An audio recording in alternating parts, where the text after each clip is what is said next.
Samajkoawaj.com. Namaste. For the recording, preservation and enhancement of the Nepalese history, culture and heritage. Today we are at the Someshwar Fort. It's a fort area. It's a platform of the fort. It was a well-built military fort. Now it lies in Madi, Chiton,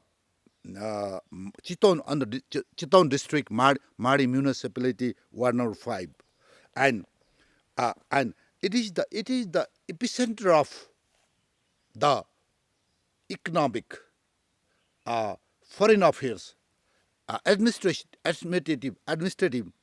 and the military activities in our history. Since the Sen dynasty up to the Shah dynasty till the time of King, I could say it's up to 1950 or 1972, up to 1972. We had several administrative centers, military centers in the ridge line of the Shivalik areas. So, of course, it was here while the district headquarters started shifting towards the plain areas, and the roads, motor roads, the railroads started building, constructing, and the people started travel by that motor road, railroad, and other roads, and this type of old type of the tracks. The tracks started to be forgotten. So these areas started becoming ruined. Now we cannot find any well built. I mean, the shape of the fort over there. Just we could find here the well, water, emergency water safety well, and it's a gari my gares, namely Kalika. It's inside the gari fort, and the original shape of the fort was record to the local government, Nepalese army, and other people. It's a Someshwar Gadi. Look at, very well built. It's a building here in between, and it's a well. The well is there. We could get it. It's a twisted building over here, and the well built compound by the stones with the firing bays of cannons and the rifles. So this document I could make copy from then Jaishikotha. It was at the Minister of Foreign Affairs, Sital Niwas. Presently, all the documents have been shifted to National Archives. So those people who are interested could get there over there. And if I talk about the history of this fort, this area, before this area, it was under the Sen dynasty, Sen kingdom of Tanau. And going back that, it was under the Palpa kingdom, Sen kingdom, Manimukunda Singh, the king, the first king, who had the kingdom from very to Tista River, very big in the southern part of Shivalik areas. So very powerful king. Later it started being fragmented into many pieces. So the Tanhau kingdom was one of them. So the people believe that, the history says that this fort was built by the king, Tanhau king, Harikumar Datta Sen. And however, it could be 1-2 generation up and down. I'm not pretty much sure, but I could say it was under the Tanau king dynasty, and the architecture of fort is similar to Kabilas fort, big and small, Pyauli fort, Singchang fort, and Upardang, also the Kandrang fort. So it's perfectly, it's almost copied of the Kabilas fort. So we could guess it. We could say from the military viewpoint, from the architecture viewpoint, it was under the Sen King dynasty.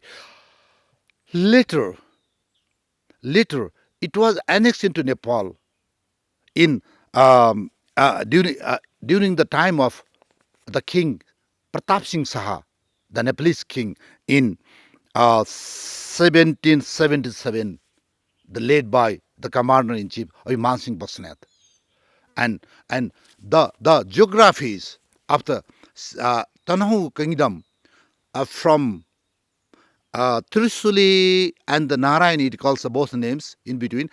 Uh, From Narayani and Trishuli to southern side up to the Indian border was annexed into Nepal, including Someswar Garis, Upardang Garis, and this uh, um, Kabilas Garis. This portion, these all parts. And later, after a few years, in 1782, Nepal annexed Tanho kingdom into I mean the great Nepal. It was the time of the infant king Ran Bahadur Shah, and the initiative was launched by his queen mother Rajendra Lakshmi, and she was a brave lady, brave queen. She annexed Tanhu, Lamjung and Kaski into Nepal during her regency at that time. Look at, if I go back more, uh, further more in the history, the Ramnagar area lies in between here. It's not far from more than 4 to 5 kilometers. It was under Nepal before. It was under Tanahu, because Tanahu was the fragmented Nepal. Nepal was fragmented into many pieces, more than 54, 55, and more.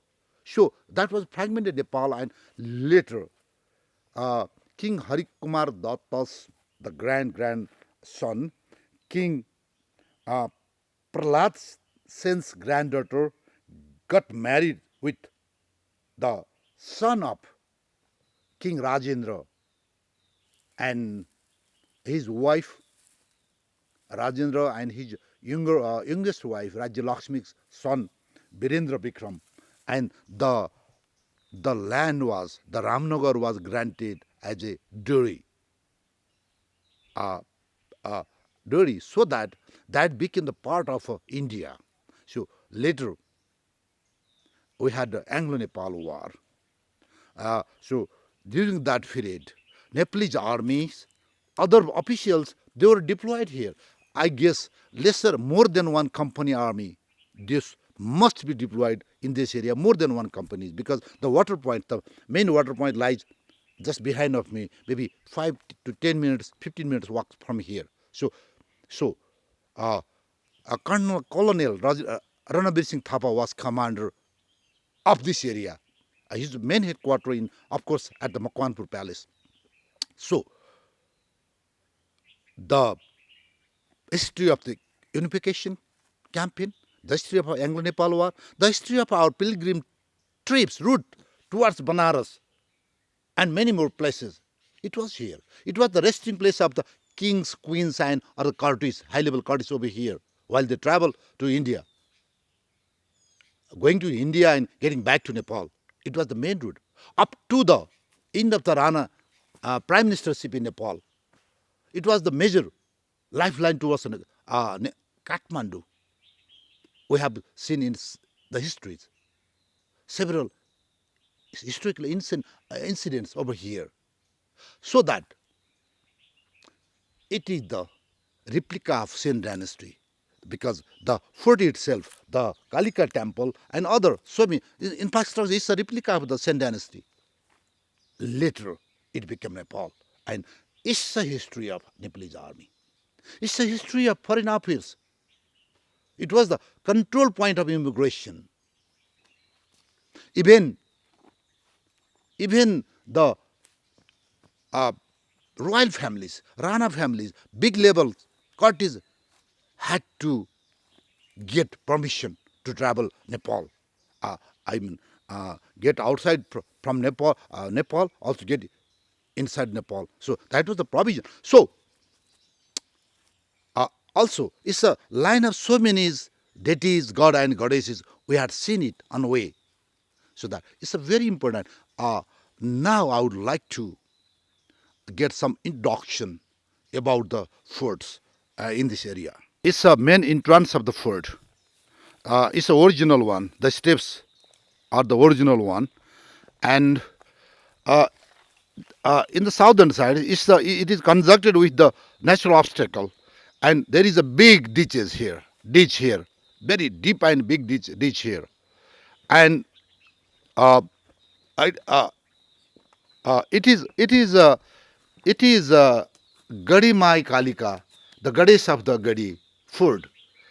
Everywhere, the army, the nation used to erect goddess inside the any fort, any castle. So it was from the military viewpoint, and I don't know what the name of this deity is, but look at these architects, well carved, and about what the name of this deity is, I don't know, but it's a very original since the time of history, and uh, if we look towards its uh, north northern side, it's a big cliff.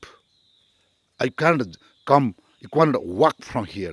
This fort is constructed with the natural obstacle. Look at this maulo. Uh, this is, we say maulo. It's a uh, wooden maulo, wooden pillar, and it reflects the power of nation, the power of government. It used to be used and still using as Moglo as the power of nation in different level, in in the magistrate king's level, of prime minister level, minister level, armies level, police level. So we worship, we erect Moglo as a nation power, and this area is good enough for almost minus company, for two platoons. That means more than 60 persons. They could easily adjust it here to be deployed here, and uh, I I talk about the original sketch of this fort of 1813, made by the then army headquarters. There was a building here, three-story building here. This side, uh, it was very nice building, and with close by, there was a well. The well is here. Look at the deep, wet built water reserve tank for the battle during the time of battle.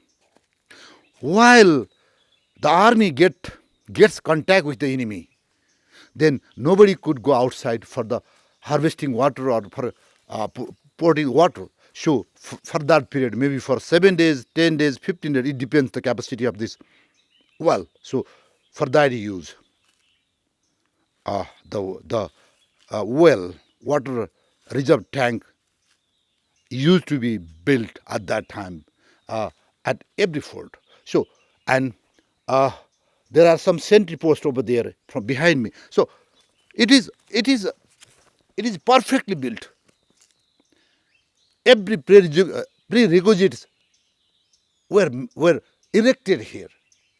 The maulos, the Gadimai temple, the well, the headquarters, I mean command post, uh, the firing base for cannon and rifles, everything.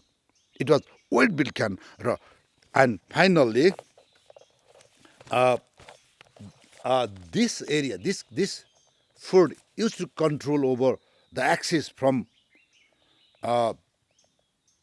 Govardhan, this side, the Indian border calls Govardhan, the first contact place Govardhan. Then after Ramnagar, I talk about the Ramnagar, it was Nepal before. Ramnagar and Harinagar. Then after Chittauni, I'm talking towards south. Panihawa and Balmiki Nagar and furthermore. the southern side. A bit northern side, there is the Thori, the border area, the contact point, and Thori, Sahadara, Jamunia, Premnagar, Pipara, Math Mazharia are the places, major places toward the southern side. So it was two unfoot route tracks, and the present days also. These are the main areas, main axes to be covered by this fort from the military viewpoint, from the taxation viewpoint, from the pilgrim trips viewpoint, every viewpoint.